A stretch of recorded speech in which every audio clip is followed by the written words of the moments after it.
Hello YouTube, it's Barbara Jean. I promise this is going to be a short video.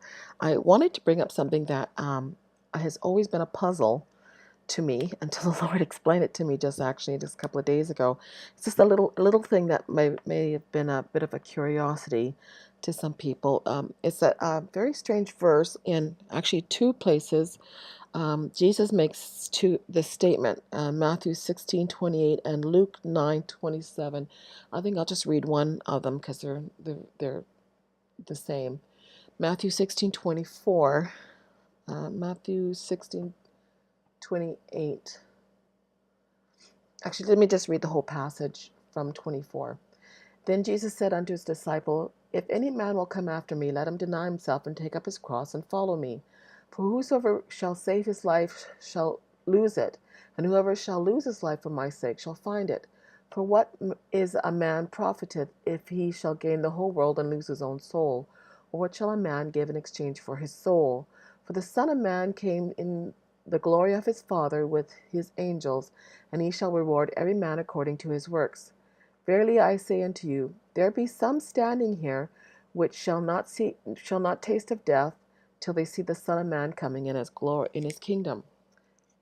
So that's the verse actually that I always just kind of like, what? What does that mean? And I'm sure a lot of you have read the same thing, thinking, what is that? I don't understand that. Verily, verily, verily I say unto you, there should be. Excuse me, my tongue's not working. Verily I say unto you, there be some standing here which shall not taste of death till they see the Son of Man coming in his kingdom. And the Lord pointed out to me, he said that happened. It sounded like, because back then they assumed that um, that the kingdom wouldn't be very long, like when Jesus came back in to start up the kingdom in Israel, it would be a matter of just a few years. Just like, sometimes we're waiting for something and they thought it was only going to be a few years before the Lord came back for them. And this is why they thought so, because there were some here who will not taste of death till they see the Son of Man coming in his kingdom. That verse gives that impression that's what he's talking about. However, that's not what he's talking about. What the Lord showed me was that this is referring to the time that John was in the Isle of Patmos. So if you go to Revelation, go to the book of Revelation and chapter 1, this is when it was fulfilled. Because Jesus said to Pilate, my kingdom is not of this world. That's what Jesus said to Pilate, because Pilate was asking him about, are you a king? And Jesus said, if my followers were of this world, they'd fight for me. But my kingdom is not of this world. So Jesus was saying, where is his kingdom? His kingdom is in heaven. So when did that fulfillment of their son not being tasted in death till they see the king of Jesus coming into his kingdom, that happened? Well, let me see. Let me just go back a bit. Some believe that John the Baptist, not John the Baptist, my brain is not working. It's very late at night and I'm very tired. But anyway, there's some believe that John the Revelator wrote the book of Revelation before the destruction of Jerusalem. But according to most scholars, and I believe myself, that he wrote the book of Revelation after the destruction of the Jerusalem, and the scholars believe he actually wrote it around 96 A.D. He was in his 90s, they believe. And so the Lord was saying to me, and this is kind of interesting and kind of cool, that when we die, we leave our body, our spirit leaves our body. We travel through wormholes from here to heaven. And it doesn't take very long. It takes a matter of seconds, sometimes instantaneous, and sometimes a matter of, a little bit of time. People who have near-death experiences talk about going through wormholes. And so the spirit has access to the heavenly realms, even though it's eons away. Some believe it's in the Pleiades, somewhere out there in the galaxies, thousands of light years away. And yet, so if one were to travel from the Earth to somewhere out there, you're looking at hundreds, maybe thousands of years to get there. But whereas Christ is concerned, he said, he was telling me, what he told me was that when he left his body, of course, he had access to the heavenly realms. And when he died, he went into hell and took the keys of death and Hades from Satan and Beelzebub and took them and set the captives free, those who were in paradise waiting for their redemption, and took their spirits up to heaven. Okay? It was a matter of, like I said, within days they were up there because they were in spirit form. They still are in spirit form. They have not put on their flesh. However, when Christ came back into his flesh, when he was resurrected on that Sunday morning or Sunday or Saturday evening, whatever it was, however you want to look at it, it was either Saturday evening or early Sunday morning. I don't know, but the Lord knows.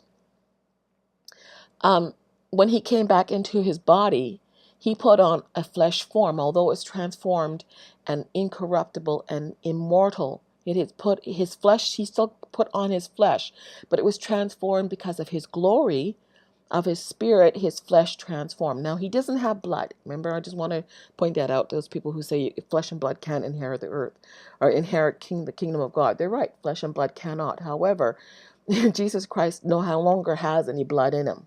It was gone. It was spilt for our sake. It was his blood. It was poured out.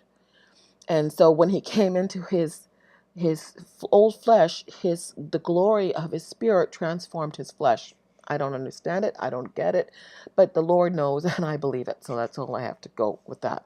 Okay, so he comes, excuse me for rubbing my eyes. I got something in my eye here.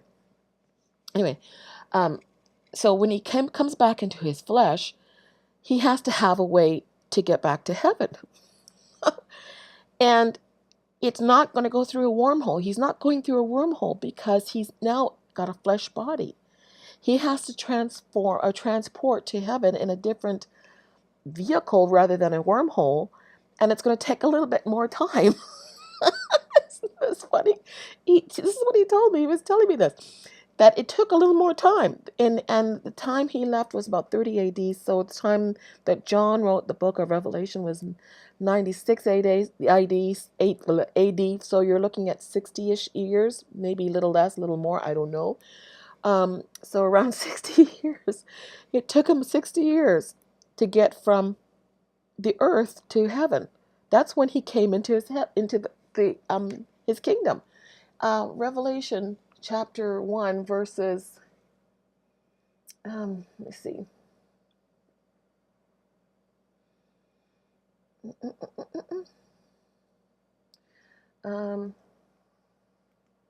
Where is it? Oh, goodness, I should have had this all marked up here. I was in the Spirit, Revelation verse 10. I was in the Spirit on the Lord's day and heard behind me a great voice as of a trumpet saying, I am the Alpha and Omega, the first and the last, and what thou seest write in a book and send it to the 7 churches which are in Asia. And so he turns around, and I turned to see the voice that spake with me, and being turned, I saw 7 golden candlesticks. In the midst of the 7 candlesticks, one like the Son of Man, clothed with a garb down to his foot, and girded about with the paps with a golden girdle. So he sees Jesus in the heavens, and he's actually coming into his kingdom at that point. So the Lord was telling me it took a little time, not hundreds of years or thousands. He must have been going pretty fast, I have to say. Whatever it is that he transported in to get to the heavenly realms, it took a very little time considering how far he had to go. It's amazing, but I really wanted to show you also Revelation chapter 4.